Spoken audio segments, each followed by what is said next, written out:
Hello good morning to all. और आज हम बात कर रहे हैं कंजंक्शन के पार्ट टू की। पार्ट टू में समझेंगे ये सब यूज़ करना, यानी कि if, when, whenever, until, unless, till, as, long as and even if और बिफोर। तो ये है क्या, इनको यूज़ कैसे करेंगे इसको समझेंगे। तो अगर हम बात करें ये सब जो शब्द हैं, तो ये शब्द किसके अंडर आते हैं? ये आते हैं सबऑर्डिनेट कंजंक्शन के अंडर। यानी कि हम दो टाइप के कंजंक्शन पढ़ चुके हैं, ठीक है। जिसमें ऑर्डिनेटिंग है, यानी कि क्या है, एक ही शब्द होगा जो दूसरे दो क्लाउज या शब्दों को या फ्रेसेस को जोड़ रहा होगा, यानी कि दो चीज़ों को जोड़ रहा होगा, ये एकमात्र शब्द होगा। दूसरे में रिलेटेड पढ़ा, इसमें दो चीज़ें आती हैं, जैसे आइदर आएगा तो और भी आएगा, नाइदर आएगा तो नॉर भी आएगा। तो ये कुछ ऐसे थे जिनको रिलेटेड बोलते थे। लेकिन इनमें एक शर्त थी कि ये क्लाउज है तो क्लाउज को क्लाउज से जोड़ेंगे, फ्रेसेस है तो फ्रेसेस को फ्रेसेस से जोड़ेंगे, नाउन है तो नाउन को नाउन से जोड़ेंगे, एडजेक्टिव है तो एडजेक्टिव को एडजेक्टिव से जोड़ेंगे। ऐसे सेम इसमें कहानी थी। लेकिन यहाँ पर क्या हो रहा है, यहाँ पर ये ऐसे भाई साहब हैं कुछ लोग, ये किसी को भी किसी से चिपका देंगे, नाउन को एडवर्ब से चिपका देंगे, नाउन को फ्रेसेस से चिपका देंगे।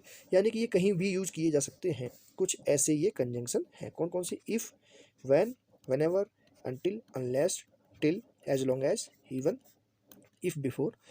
ऐसे कुछ शब्द आए, उसके बाद क्या आ जाए, सब्जेक्ट आ जाए, तो वर्ब का फिफ्थ फॉर्म आएगा, अदर वर्ड आ जाएंगे, then subject, will, shall, can, may, इनमें से कुछ भी आ सकता है। विल, सेल, कैन, में, ध्यान देने वाली बात। उसके बाद वर्ब का फर्स्ट फॉर्म आएगा, देन अदर वर्ड आ जाएंगे। देखिए कैसे आएंगे, एग्जांपल देखते हैं। If you go to Agra, यानी कि यदि आप आगरा जाते हो। इफ़ यू, यानी कि देखो यहाँ पर सब्जेक्ट आ गया, पहले इफ़ ऐसा वाला शब्द आया, उसके बाद क्या आया प्लस में, उसके बाद सब्जेक्ट आया। सब्जेक्ट क्या है? यू, है ना। वर्ब का फिफ्थ फॉर्म आया, यानी कि सिंपल। यहाँ पर क्या है, प्लूरल है, इसलिए ईएस नहीं लगा, यानी कि गोज नहीं लगा, ईएस नहीं लगा। अगर यहाँ पर सिंगुलर होता तो ईएस भी लग जाता, है ना, एस या ईएस सिंगुलर होने पे। तो क्या है, वर्ब का फिफ्थ फॉर्म, यानी कि सिंपल वर्ब आया। उसके बाद अदर वर्ड आ गए। गो टू आगरा, आगरा क्या है, अदर वर्ड है। देन फिर से सब्जेक्ट आया, यानी कि यू आ गया। और इनमें से कुछ भी यूज होगा, विल, सेल, कैन, मे। तो यहाँ पर क्या लग रहा है, मे, है ना। तो इनमें से कुछ भी यूज हो सकता है। उसके बाद क्या, वर्ब का फर्स्ट फॉर्म आएगा, है ना। तो वर्ब क्या है, सी, सी यानी कि फर्स्ट फॉर्म आ गया, देन अदर वर्ड, ताजमहल। तो कंसेप्ट आपको क्लियर हुआ होगा शायद कि if you go to Agra, यदि आप आगरा जाते हैं, तो क्या बोल रहा है आगे, यू में सी द ताजमहल, तो आप ताजमहल देख सकते हो। तो ऐसे कंटेंट्स हैं। यहाँ पे क्लाउज को सेकंड को फर्स्ट बनाया, फर्स्ट को सेकंड, है ना। He will go to him, देखो यहाँ पर क्या है, बिल वाला आ गया, यानी कि सब्जेक्ट आया ही, उसके बाद विल आया, गो टू हिम यानी कि वर्ब का फर्स्ट फॉर्म, एंड उसके बाद अदर वर्ड आ गया, यानी कि ऑब्जेक्ट आ गया। तो he will go to him. उसके बाद आ गया क्या, इवन। अब ये इवन क्या है, ये इवन ऐसा कंजंक्शन है जो ये दो क्लाउज को जोड़ रहा है। तो even if he abuses him, यानी कि वह उसके पास जाएगा चाहे वह उसको गाली ही दे। इसका हिंदी क्या बन रहा है, इफ ही, इवन इफ का अर्थ क्या निकल रहा है, चाहे वह, है ना, अब्यूजेस हिम, चाहे वह उसे गाली दे, तो वह उसके पास जाएगा चाहे वह उसे गाली दे। यानी कि क्लाउज सेकंड को फर्स्ट एंड फर्स्ट को सेकंड बनाया गया। ध्यान देने वाली बात ये है। उसके बाद और सेंटेंस देख लेते हैं। Until you go she will be staying there, है ना। जब तक तुम नहीं जाओगे वह वहाँ वहीं खड़ी रहेगी। तो देखो ध्यान देने वाली बात, अनटिल, जब तक नहीं, जब तक नहीं, इसका अर्थ पूरा है अनटिल का, जब तक नहीं। इसके साथ नो नेवर कभी नहीं लगेगा, यानी कि इसके बाद नो, नोट एंड नेवर नहीं लगेगा। किसके साथ? अनटिल के साथ, है, अनलेस के साथ। ऐसे कुछ शब्द हैं, इनको अलग से बताऊंगा मैं कौन कौन से शब्द हैं जिनके साथ नेगेटिव शब्द का अलग से इस्तेमाल नहीं किया जाएगा, क्योंकि ऑलरेडी ये नेगेटिव शब्द हैं। दो बार नेगेटिव शब्द नहीं लगा सकते, इसलिए यहाँ पर अर्थ निकलना, जब तक नहीं तुम जाओगे, सी विल बी स्टेइंग देयर, वह वहाँ खड़ी रहेगी। तो आई होप आपको अंडरस्टैंडिंग हो रही होगी कि जब तक नहीं जाओगे, यानी कि अनटिल, यानी कि ये वाला शब्द यूज हो गया, अनटिल यहाँ पे लिखा होगा, ये रहा अनटिल, है। उसके बाद क्या आया, सब्जेक्ट आया, देन वर्ब आया, वर्ब के बाद फिर से सी विल, यानी कि दूसरा से ये वाला सब्जेक्ट आ गया, है, फिर विल आ गया, इनमें से कुछ एक लेना है हमें, तो विल आ गया। तो सी विल बी स्टेइंग, यानी कि क्योंकि ये कंटिन्यूस की बात हो रही है, फ्यूचर कंटिन्यूस की, तो विल बी लग गया और स्टेइंग आईएनजी लग गया, है ना। तो वर्ब का ये वर्ब आया, वर्ब का फोर्थ फॉर्म आ गया, यानी कि आईएनजी लग गई। तो आईएनजी किस में लगेगी, फ्यूचर कंटिन्यूस टेंस में। उसके बाद देयर, यानी कि मतलब अदर वर्ड आ गया। ये सेंटेंस हो गया पूरा। As long as he comes I will wait, यानी जब तक वह आएगा हम इंतजार करेंगे। देखो एज लॉन्ग एज का अर्थ होता है जब तक, है ना। उसके बाद सब्जेक्ट आया ही, उसका कम्स यानी कि वह आएगा, ठीक है। एज लॉन्ग एज यानी जब तक वह आता है मैं इंतजार करूँगा, तो आई विल वेट। तो आई होप आपको अंडरस्टैंडिंग हो रही होगी। आगे बढ़ते हैं।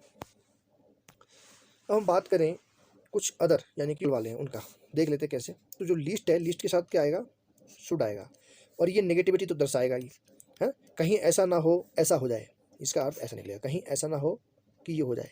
तो इसके लिए स्ट्रक्चर क्या बनेगा, सब्जेक्ट आएगा, वर्ब, अदर वर्ड आएंगे, लिस्ट, देन सब्जेक्ट दोबारा से आएगा, फिर शुड आएगा, और उसके बाद वर्ब का second form and other word आ जाएंगे। तो यहाँ पर लिस्ट आ गया और यहाँ पर शुड आ गया, यानी कि पहले लीस्ट से जोड़ा गया, उसके बाद क्या आया, शुड आ गया। तो देखा, he works hard least he should fail, यानी कि वह कठिन परिश्रम करता है, कहीं ऐसा ना हो जाए कि वो फेल हो जाए। तो यहाँ पर ऐसा अर्थ निकल रहा है, कहीं ऐसा ना हो जाए या कहीं ऐसा ना हो कि वह फेल हो जाए। कठिन परिश्रम तो करता है। दूसरा है run fast least you should miss the train, तो तेज दौड़ो कहीं ऐसा ना हो, यानी कि लीस्ट शुड, इसका अर्थ निकल रहा है कहीं ऐसा ना हो कि तुम ट्रेन को मिस कर दो, यानी कि ट्रेन छूट जाए। तो आई होप आपको लीस्ट और शुड का यूज समझ में आया होगा कि कैसे यूज होगा। आगे देखेंगे और एल्स, और उसके बाद बिल, यानी कि अगर ये आएगा तो उसके साथ ये जरूर आएगा। तो कहीं ऐसा ना हो कि, इसका भी अर्थ सेम निकलेगा, नेगेटिव वर्ड के लिए यूज होगा।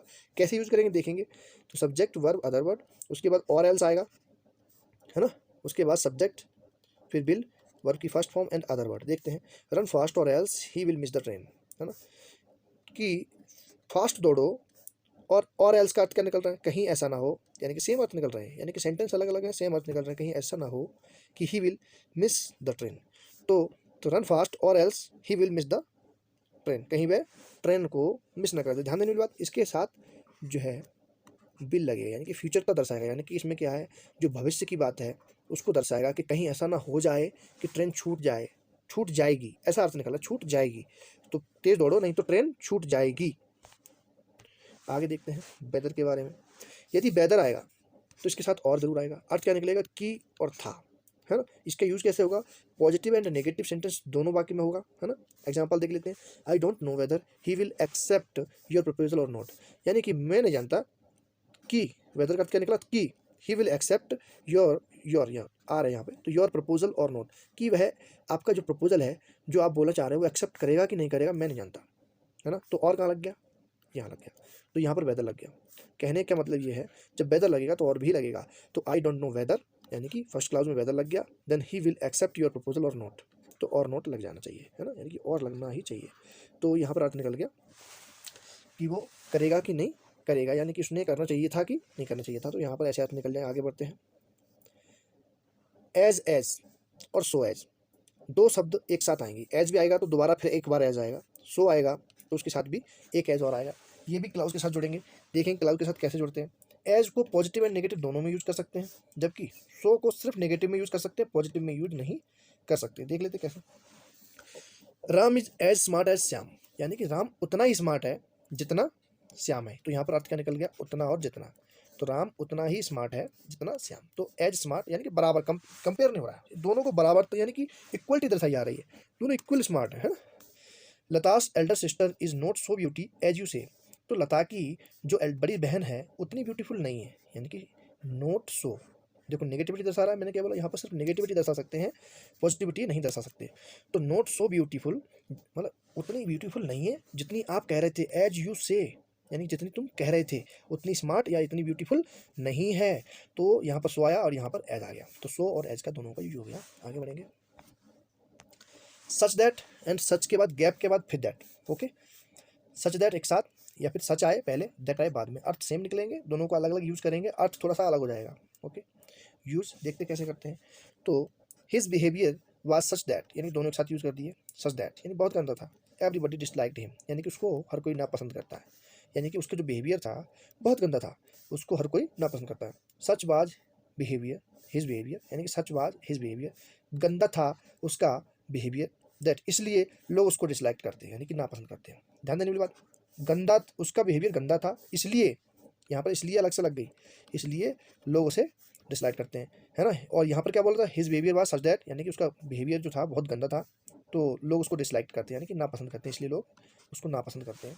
थोड़ा सा यहाँ पर पहले बोल रहा है ना, यहाँ पर पहले बोल रहा है सच, यानी कि गंदा लगा के बोल रहा है, यानी स्टार्टिंग में गंदापन बिखेर रहा है मतलब, और यहाँ पर क्या बीच में आके गंदापन बिखेर रहा है। तो बस इतना ही अंतर है, जब वाक्य को हम बोल रहे हो हिंदी में और हम गंदेपन को दर्शाएं बीच में जाके, तो ये सच दैट बीच में लग जाएगा। अगर हम स्टार्टिंग गंदे से करें, यानी कि बहुत गंदा है यार वो, है ना, मैंने बोला उसका बिहेवियर बहुत गंदा है, यानी उसका बिहेवियर पहले बोला, उसके बाद बोला बहुत गंदा है, यहाँ पर बोला गंदा है यार उसका बिहेवियर, है ना, इसलिए उसको लोग डिसलाइक करते हैं, नापसंद करते हैं। तो अर्थ में थोड़ा सा अंतर आ रहा है, ध्यान देने वाली बात है कि कहाँ क्या लगाना है, थोड़ा सा समझने की जरूरत है। बात करते हैं सेल्डम और नेवर की, है ना, और उसके बाद बात करेंगे यहाँ पर सेल्डम इफ एवर की। तो सेल्डम जो इफ एवर है वो इंट्रोगेटिव में ज़्यादातर यूज़ करते हैं, यानी कि जो प्रश्नवाचक शब्द होते हैं या सेंटेंस होते हैं उनके साथ हम क्या करते हैं, सेल्डम इफ एवर को यूज़ करेंगे। जबकि सेल्डम और नेवर को शायद नहीं के जो अर्थ में यूज़ करेंगे। कैसे करेंगे देखते हैं, आई हैव सेल्डम और नेवर विजिटेड द ताजमहल, है ना। तो यहाँ पर वो शायद दर्शा रहा है, तो आई हैव सेल्डम यानी कि मैंने शायद ताजमहल का विजिट कभी नहीं किया। यहाँ पर ये दर्शा रहा है यानी कि मैंने शायद यार ताजमहल का विजिट नहीं किया कभी।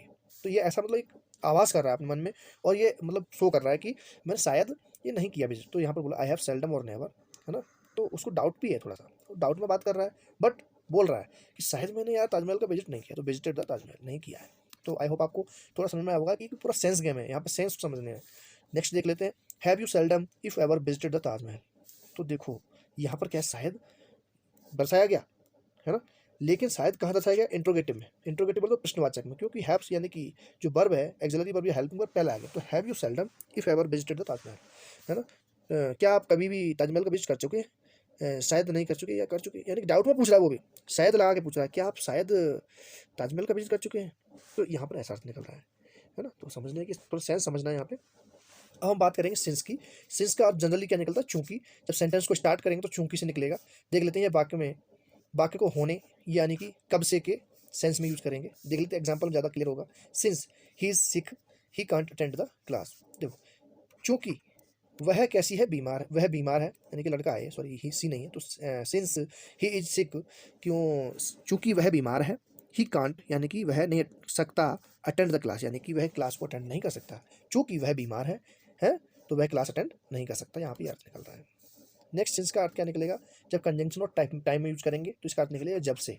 सिंपल पास्ट में यूज होगा ये, है ना। और क्लाउज को परफेक्ट में यूज करेंगे। कैसे करेंगे, सेकंड क्लाउज को देखते हैं। सिंस ही लेफ्ट दिल्ली, जब से उसने दिल्ली छोड़ी है। तो देखो सिंस का अर्थ क्या निकला, जब से, है ना। तो जब से उसने दिल्ली छोड़ी है।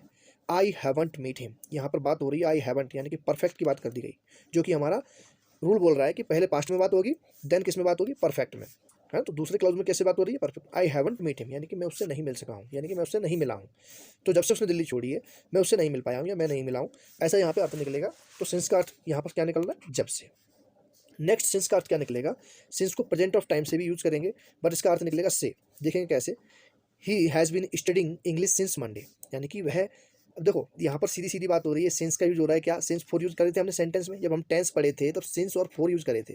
तो फोर था अनिश्चित समय के लिए और जो सिंस था वो निश्चित समय के लिए। तो मंडे क्या है, निश्चित समय। तो निश्चित समय में जब हम प्रेजेंट परफेक्ट कंटिन्यूस टेंस की बात करेंगे तो सिंस का यूज किया जा सकता है। सीधा सीधा बात यहाँ पे आ रहा है। तो यहाँ पर टाइम से बात हो रही है। तो ही हैज़ बीन स्टडिंग यानी कि वह पढ़ रहा है इंग्लिश, कब से, सिंस मंडे से, मंडे से इंग्लिश पढ़ रहा है। तो आई होप आपको अंडरस्टैंडिंग हो रही होगी। जिसने अगर टेंस पढ़े होंगे तो ये ज़्यादा बेटर क्लियर हुआ होगा। आगे बढ़ते हैं। सो का अर्थ निकलेगा इसलिए, और ये वाक्य के मध्य में यूज किया जाएगा। कैसे करेंगे, he is sick so he can't attend the class. वहाँ पर हमने बात की थी ही, देखो मैंने वहाँ पर क्या लगा, सिंस लगाया स्टार्टिंग में, सिंस लगाया, सिंस, है ना। सिंस से चूंकि, चूंकि वह बीमार है इसलिए वह क्लास अटेंड नहीं कर सकता। जबकि यहाँ पर सिंस नहीं लगाया स्टार्टिंग में, क्या है, सेंटेंस सीधा चल रहा है। पहला क्लाउज है ही इज सिक यानी कि वह बीमार है, दूसरे क्लाउज को सो ने जोड़ दिया, ही कांट अटेंड द क्लास यानी कि सो सिंगल क्या है, कंजंक्शन है, कंजंक्शन का काम कर रहा है दो क्लाउज के बीच में। तो ही सिक, वह बीमार है, so he can't attend the class यानी कि वह क्लास को अटेंड नहीं कर सकता। नेक्स्ट बात करें, बिलीव, होप और सपोज थिंग, है ना। इनके साथ दैट का यूज कर भी सकते हैं, नहीं भी। देख लेते हैं। I think you are brave, मुझे लगा कि आप बहादुर हैं। I think that you are brave यानी कि यहाँ पर की के ऊपर जोर दे दिया गया, यहाँ पर की के ऊपर जोर नहीं दिया गया। I think you are brave, मुझे लगता है आप बहादुर हैं, है ना। आई थिंक दैट, मुझे लगता है कि आप बहादुर हैं, यानी कि के ऊपर जोर दे दिया गया। तो जब दैट लगा जाए तो की पे जोर दे देंगे, और दैट नहीं लगा रहा तो की पे जोर नहीं देंगे। ऐसी सेंटेंस बनती है। आज के लिए इतने, thank you so much, good bye.